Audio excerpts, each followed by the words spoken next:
Update for the vlogger. Update for the vlogger. Haven't filmed something since this morning. Had my coaching calls. We ate some beef, ate some rice, ate a bunch of dates, drank some orange juice, some good orange juice.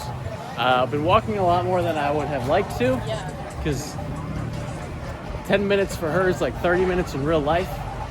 But trying not to let that affect me mentally, although it definitely is. But you know what? It happened, and now we're moving forward from it. But gonna eat dinner. We're gonna go to Wholesome Market. We're gonna get some ground beef, eat some dinner, go to bed. I'm gonna drain my legs and eat and try to be the best I can for tomorrow. That's what we're gonna do. Yeah, man. Ooh, it's 4 a.m. It's race day. We just got up.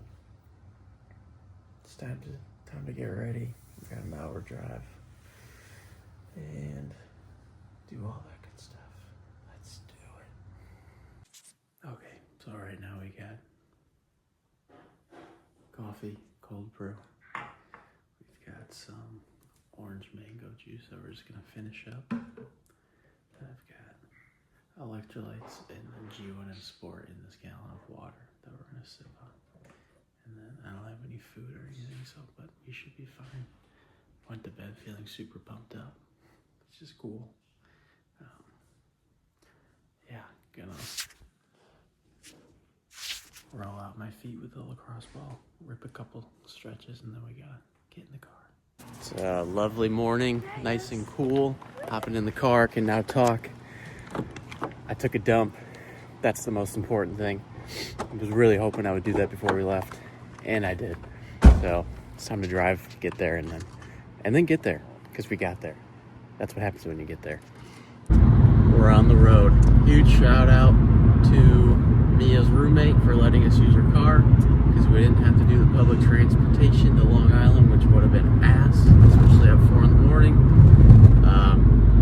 Feeling very calm. Feel the nerves building, but I feel confident, but not complacent. I made a note on the Daily Doodle on my Instagram talking about this. It's like confidence without complacency, whatever.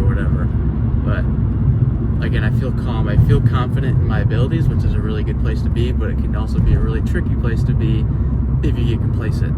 You still have to respect the fact that 26 miles is 26 miles. So if I go out on mile 1 and you always start out fast, and mile 1's like a 6:30, I'm like, oh, this feels good.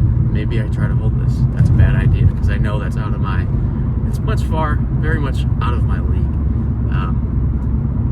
Confident, not complacent. I know my abilities. I'm not gonna overextend. Maybe if 6:30 feels good at the end, of course, but don't get ahead of yourself. Don't get cocky. Confidence. There's a line to ride there. So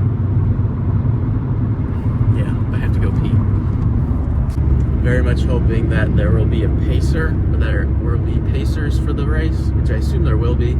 Usually not a huge race, but it's a bigger race, so I assume there will be pacers.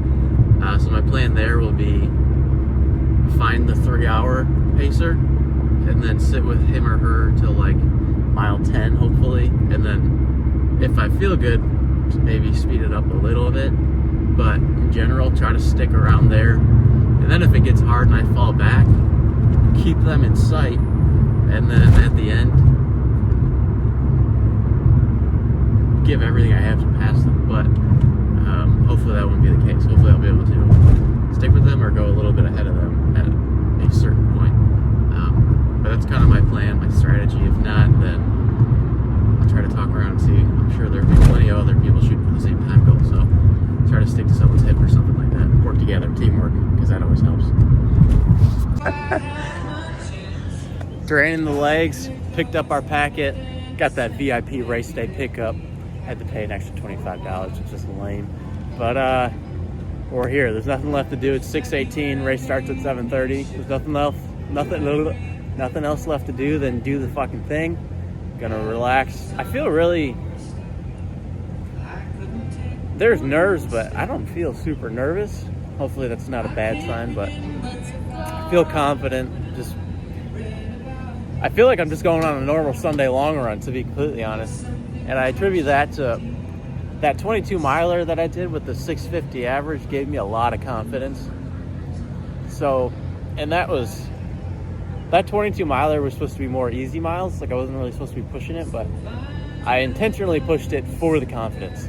I wanted the confidence. It's all about the confidence.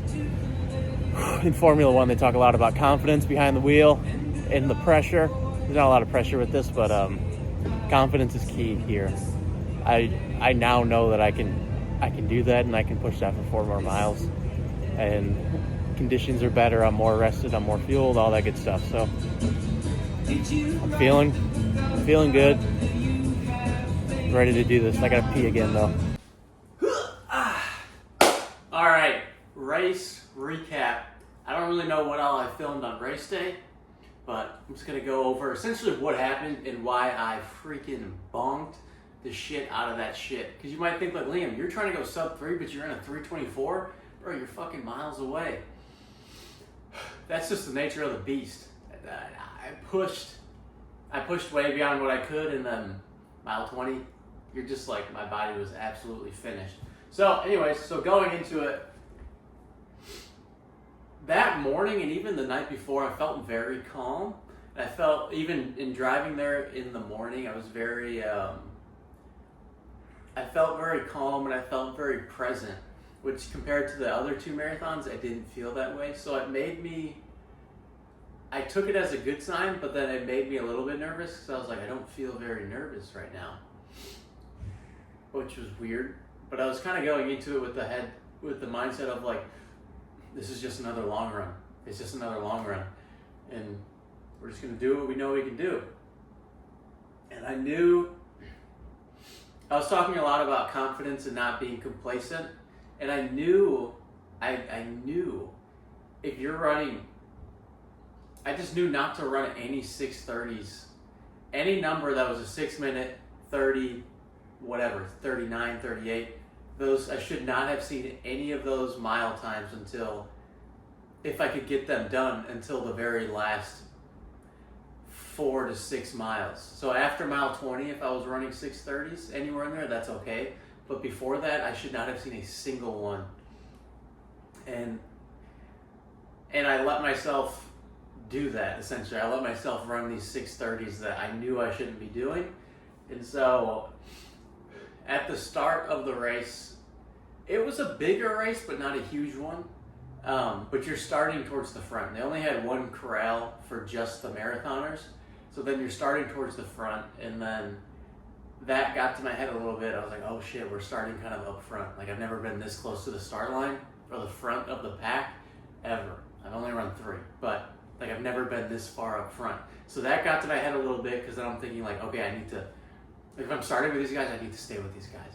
That was my first fault. And that was something I did really good in the first 2 marathons, was telling myself you were running your own race. It is your own race. You're not trying to beat anybody else. And that was my fault number 1, was I got out of the mindset of running my own race and thinking I need to stay with these people. There's one dude in particular that I saw him, I was like, he looks like he knows what he's doing. I'm just gonna follow him. And obviously within reason, so I was like, and he was kind of hitting the same splits that I delusionally thought that I could hold for some reason. And so I was like, I'm just gonna stick with this guy. And eventually he actually fell off. So then he fell off. There were surprisingly a lot of people that bonked that race, because kind of when you're going through there, you'll talk a little bit to people. And a lot of people were trying to go same time as me, like 2:58, 2:59, just under 3 hours. All those people eventually fell off. So they slowly fell off. I kept going, which was cool, but I knew I was gonna bonk. I knew it was gonna happen. But, so I just kept going, and then, I'm kind of explaining this story really bad because I'm all over the place. But mile 1, we were running, and then around mile 1, little over mile 1, I lost a gel. I heard it fall, and I was like, is that me? And I looked back, and I saw it, and I was like, fuck. And then I could have, honestly, I probably should have just grabbed it, because it really wasn't going to hurt me. And it probably would have helped me, because it would have slowed my dumb ass down a little bit. So I lost the gel at mile 1, which didn't play into my benefit. I didn't think it would be a big deal, but ended up being pretty significant looking back, which you wouldn't think so, but it was. But so I lost that gel, and then I was seeing the 638s, 639s, and part of the reason I thought I could get away with it was in the previous 2 marathons, I always went like 10 seconds faster than my target pace. So the marathon I just did in December, my target pace was 7:50 per mile, and I averaged a 7:44 per mile. So in my head, I was kind of like, oh, I'll be fine. I was being a little bit complacent, and I wasn't respecting the fact that it was 26 miles.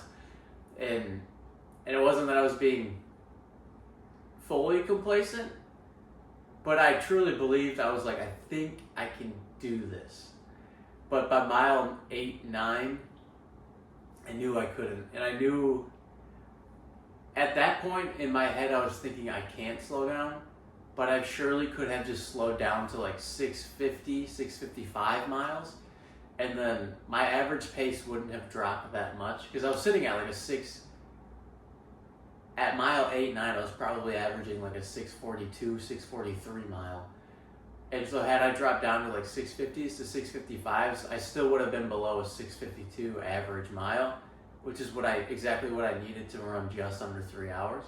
But in my head, I was so just locked in on that it didn't seem like an option. Although it very much was still an option, I just didn't. I thought I could. I was like, I think I could do it. I thought I could hold it. And then as I got to mile 10, that's when I was thinking, okay, mile 10 feels like it should be mile like 15 or 16. So then that made me worried, but I was still, confidence was lower, but it was still above 50%. So maybe it was around like 60% that I was like, I think I can still do this.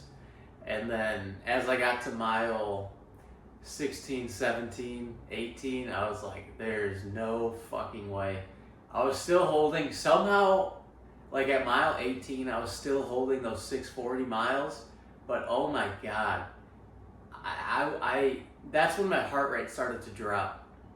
So at that point at mile 16, it was either mile 16, 17, or 18, I had 1 gel left, and that's when I noticed my heart rate started to fall off. So I was sitting in the 170s basically the entire race, and then as I was watching my heart rate then, it started to fall down. So I saw like 170, and I saw 168, 69, 67, whatever. And then eventually it was like 158. And I was like, okay, this isn't good. You would think, oh, good, your heart rate's going down. But no, not in that situation. That essentially means I'm running out of fuel. I'm running out of carbs, out of glycogen. Kind of the way like the heart rate zones work, once you're above a certain heart rate or threshold or whatever, it's more carbs, below is more like fat. I don't know the whole science behind it, that's very surface level. But sitting at that higher heart rate, that's kind of what I was using was carbs and glycogen and all that stuff. So I was empty, I was out, and my heart rate started to drop, which that wasn't why I bonked. The reason I bonked is I started out too fast, but it surely did not help. It's not an excuse for my performance, but again, it did not help me whatsoever. So then I had the 1 gel left, so I was like, fuck it, I'm gonna take it now. Because in my head, I was like, I'm gonna save this till mile like 21. Still assuming I was gonna be able to hold the pace, but I was dying. And I was like, this is fucked. Like, I was coming to terms with the fact, I was like, I don't know if I can do this anymore. Or like hold this pace anymore. So then I exhausted all options. So I took that gel at mile whatever it was, before mile 20. And I was like, I'm just gonna deal with it. And I knew they had bananas at the water station, so I was like, let me try to get a banana, and somehow managed to eat it, because it's like, when your body's overworked so hard like that, like you're just not hungry. Which is why during the first marathon, like I had 0 appetite. I was like overworking myself like fucking crazy. And that's kind of the state I was in during the race. I was like, I'm not hungry like whatsoever, but I was like, maybe this banana will save me. So I was able to get a banana at one of the water stations. I like took it out.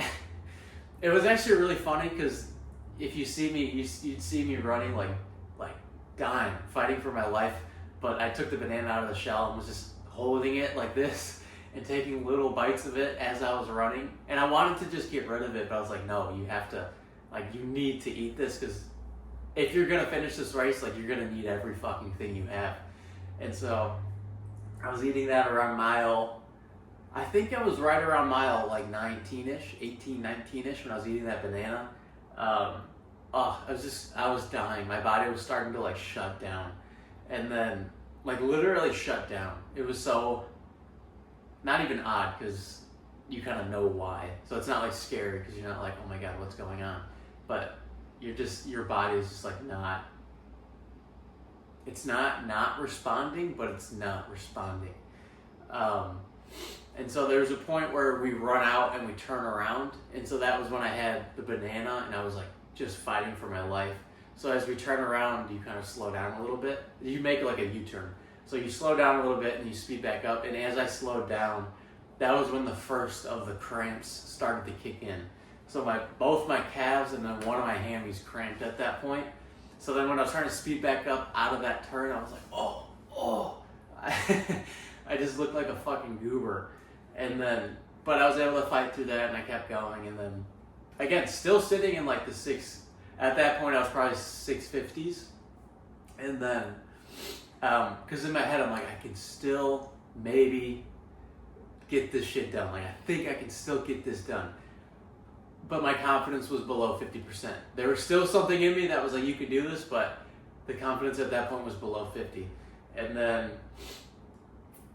I don't remember the first time we were coming on a long straight, and this was after mile 20, like just after mile 20. And then that was when I had to do the first like walk. I was like, I can't believe it. But I thought maybe I could like save myself. So then I walked for a second, then I started running again. And then the issue with that was then every time I'd stop, I would cramp. And then when I'd start running again, I'd cramp. So it was like stop, it would be start running again, cramp up like crazy, walk, let the cramps go away, start running again, cramp up like crazy. And that was basically the last 6 miles. And then there was one point when I stopped at a water station to like drink water and Powerade and stuff. And at that point, like I knew, I was like, I'm not getting under 3 hours, but I wanted to go under 3:30.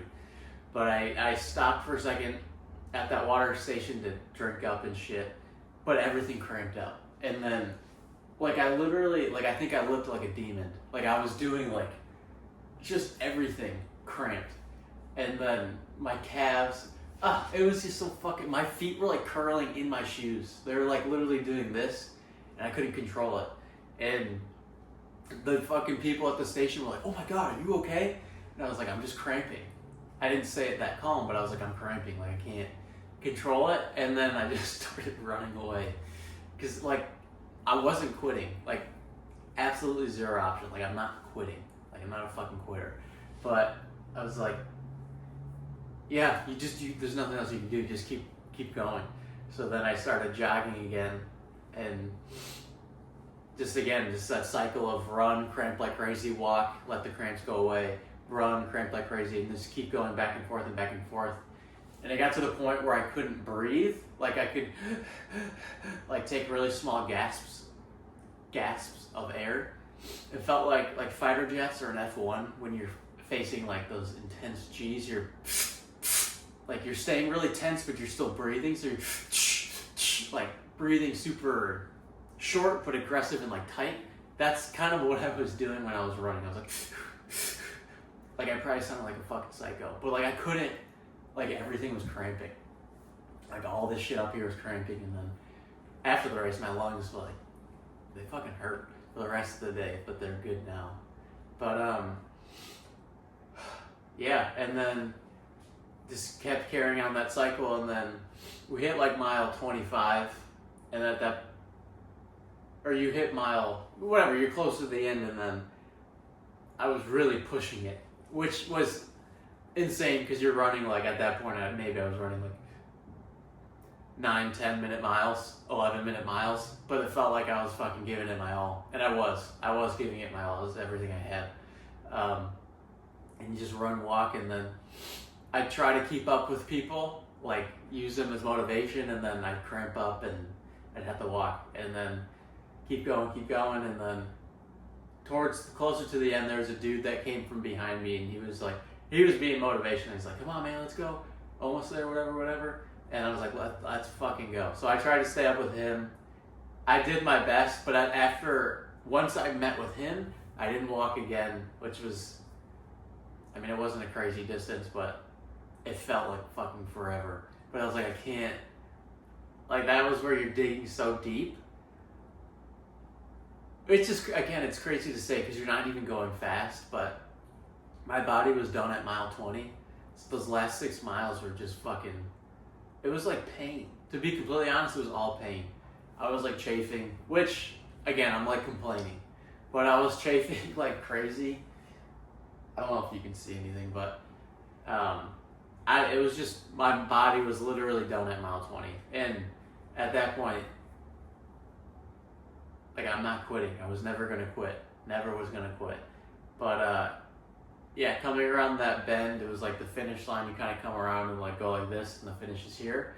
And just like started to kind of tear up a little bit. And then that didn't help because I couldn't fucking breathe. I was like, and then I kind of wiping my eyes. And then tears of like, I was proud of the way I finished given the circumstances.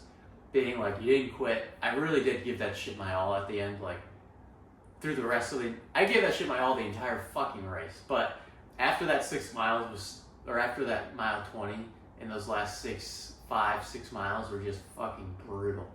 And so I was proud of that. But then it's also like the disappointment of like, damn, you just fucking, you fucked up. And so that all kind of hit me all at once, and then you come across the finish line, and at that point you're just like happy it's done. But I was just like, fuck.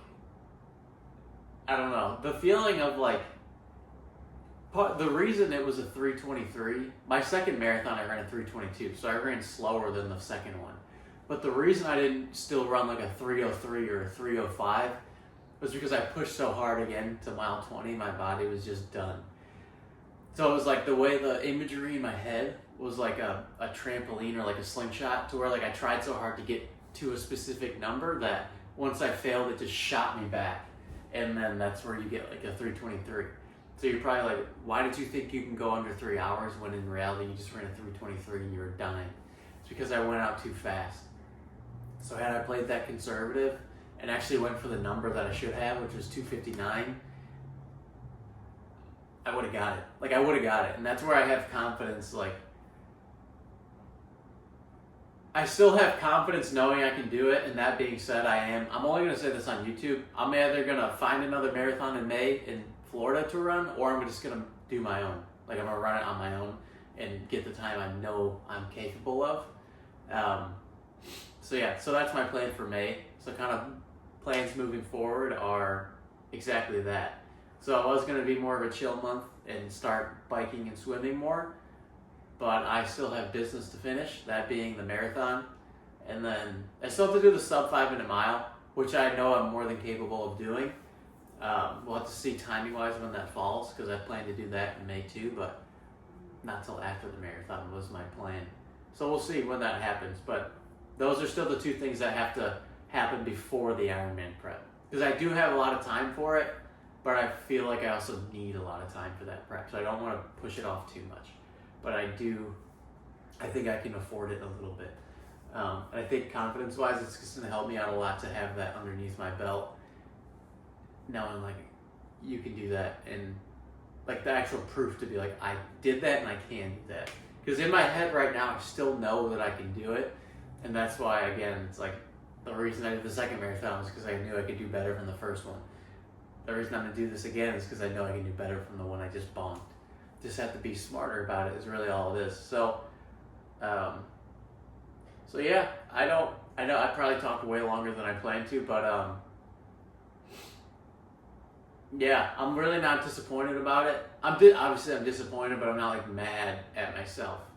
I'm again more disappointed for my lack of discipline and the fact that I got carried away, while full knowing 6:30 should not have been a number I saw until after mile 20. I was a little delusional. Sometimes you gotta be. And if I'm trying to do this stuff, like kind of go all in on all this fitness stuff, like something like this is bound to happen. I hate to use the example, not even hate to use it, but like, it's just like cliche to use the example of like that everyone knows the company BPN. The founder, Nick Bare, the first time he was saying he was going to run a sub 3 hour marathon, he bunked like fucking crazy and ran a 3:24 or something like that. And I remember looking at that thinking like, why did he think he could do that if he ran a 3:24, 24 minutes off? But I understand. I get it. Because you put so much into trying to get that time that when you fail, your body's done. And getting still in the 3:20s, I was like, that's cool, I guess. But it's not what I wanted. But no, something like that, yeah, it's bound to happen. And it's all just how you take it. Like, how are you going to respond? How are you going to respond to these moments? Because everybody faces these moments in life. And it's not about fitness. It's about, like, the hard moments in life that we all go through. How are you going to face those? How are you going to move forward from them? Because I could do this and quit and say, and curl up in a ball and shrivel up and be scared of social media now, but this is the fucking process. It humanizes everything. Humanize the world. Like, this makes for a much better story. And now when I do run that sub 3 hours, it's going to be that much better. Yeah, it's really just as simple as that. It's like, these are the moments that you build upon. These are the moments that you build that mindset. And I've already, like, mentally, I'm stronger from that race. Because one, I push so hard, and two, it's like, it just reinforces like running your own race and not letting your surroundings get to you. I let these things get to me too much, and it I guess it blew my head up a little bit too much. But yeah, these are the moments, man. These are the moments where you build, and yeah, I mean, any good movie, any good show where it's like someone's trying to make it to the top or whatever, or just achieve their goals, it's like they always get knocked down and then they come back stronger. That's what makes a good story. This is what makes a good story. So part of me is like kind of happy about it. In terms of social media, this is like great. And then it's like maybe you get the doubters, which honestly in my experience, I've had a lot of good support. I get more support when I fail. So like this marathon I got a lot of support on, but like the other marathons not as much.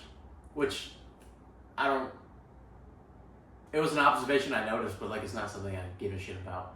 But in general, I don't get a lot of hate. Maybe there's like silent hate. I don't fucking know, but because it's silent. But in general, everyone that I've spoken to is very supportive and very nice, and it's awesome. But these are the moments that these are the moments, you know? These are the fucking moments. So I'm excited. I'm happy about it. This just fuels my fire. And I'm going to come back better, and I'm going to tear that shit up once again. Just hopefully better this time. Also, funny story from the race. I pissed my pants twice. I forgot to mention that. I peed my pants twice. And that was before I bonked. Technically, I bonked the entire time, but before I like actually bonked, I pissed my pants twice because I was like, I'm not stopping to pee. Because I also knew that if I stop, it's going to be hard to get going again. So, yeah, I just pissed my pants 2 times, which was awesome. Proud of that. Not really. But I thought it was really funny, pissing my pants when I was running. So that was cool. But yeah, man, this is what it's all about. Like, these are the fucking moments. And I'm honestly glad it happened because it just gives me more, it just gives the things I say and the things I do more depth. Because I think a lot of people are like, oh, this kid's had an easy life. He's had it easy his whole life. But you don't know anybody's life. Partly because I don't tell anybody anything. And that's a big reason for the video I want to make where I explain a lot of stuff. But that's for another fucking day. But yeah, man, this just gives more grounding to my words. Gives, just fuels my fire that much fucking more. So this is awesome. It's all how you fucking look at it. It's all about how you perceive it. It's up to you, buddy. It's up to fucking you. Now I need to eat my food because it's probably cold. Have a great day.